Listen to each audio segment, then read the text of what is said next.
Our next guest is a mom of two and was her kid's PTA president. Most would call it the American dream, except nobody knew she was also addicted to Ambien, taking 10 pills a day.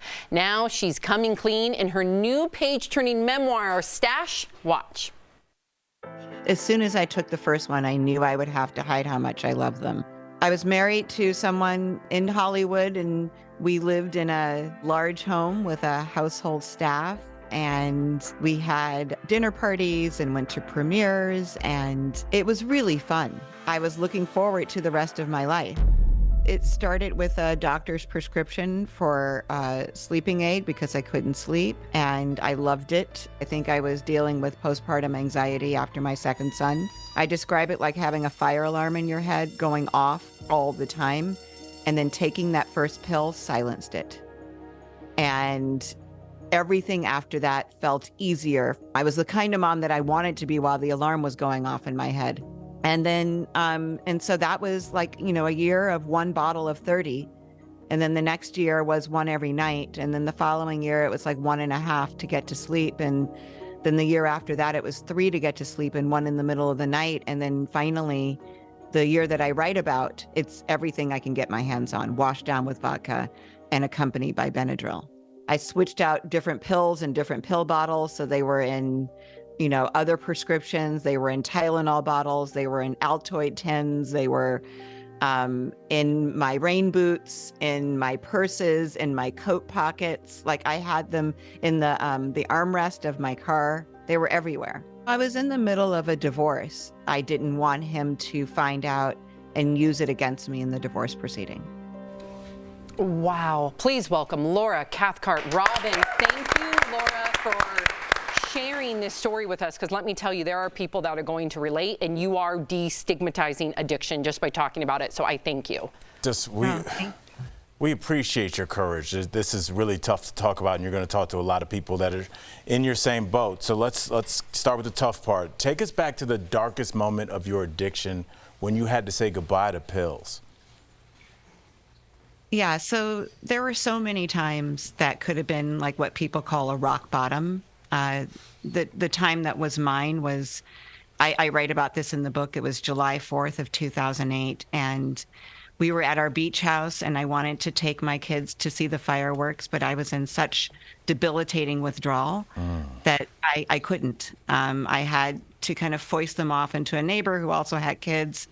They took my kids, and it was so bad. I mean, the withdrawal was so bad. It was so painful.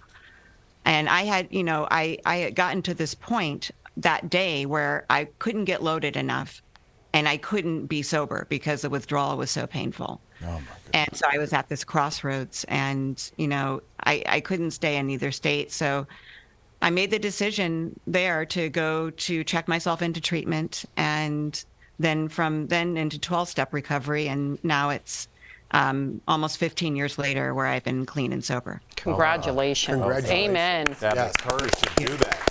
So speaking of your sons, we saw that beautiful picture of your family. They were 8 and 9 when you checked yourself into rehab. How much did you tell them about where mom was going? Geez, that picture just makes me cry. My ex-husband and I, we tried to be as honest with them as possible. We told them that I was taking too many pills and that I needed to go get help so that I could be basically a better mom. They did not like it. They did not want me to go away. They endured it. They welcomed me back. And, I've had recovery meetings in my house every week for the last 13 years. And my kids would get home with their friends and drop their backpacks and kind of step over all the people in the meeting. You talked about destigmatizing addiction. I think that my kids helped do that for their friends because they didn't think anything of it. This was just how it was at home. So you lived a glamorous Hollywood lifestyle. Do you think that there's an expectation that privilege protects you from pain? I do. I definitely do. I wrote this from the intersection of race and addiction and privilege, which is a unique stance. I know that addiction, in my experience, addiction has been a Black person's problem. We always see Black people depicted as the addicts, and recovery as something that white people do. all of the top books about getting, quit lit, QUIT, quitting alcohol or looking at your relationship with it, are written by white women. And so I wanted to write Stash to show, one, that privilege doesn't protect you from pain, and that people who look like me have this experience and we do get better. Wow. What an answer. I have your book right here, by the way, and I'm going to show it again because I really do think it'll save lives. Plus, I'm reading like all the different tidbits from people just saying it's an irresistible, delicious story. So I love that it's both juicy, so to speak, but also eye-opening. What is one thing to our viewers that are watching right now that you would like to communicate to them about addiction? I think the most important thing for me as a mom was that my maternal instinct is still the biggest instinct I have. It's bigger than my instinct for self-preservation. I would take a bullet for my kids without a thought. This addiction was bigger than that. I mean, it was a monster. And I think the misconception is that you have a choice when you're in it the way that I was, and I did not have a choice. I would have chosen my kids over and over and over again if I did. But I had no choice in the addiction. And so to look at it like it's something that people choose to do, I think is really harmful.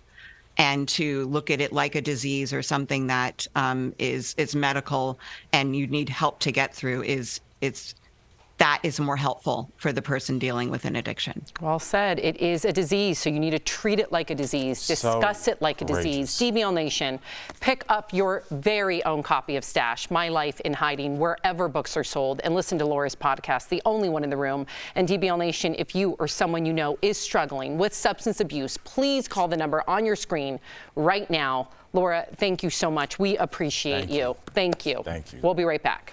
Oh.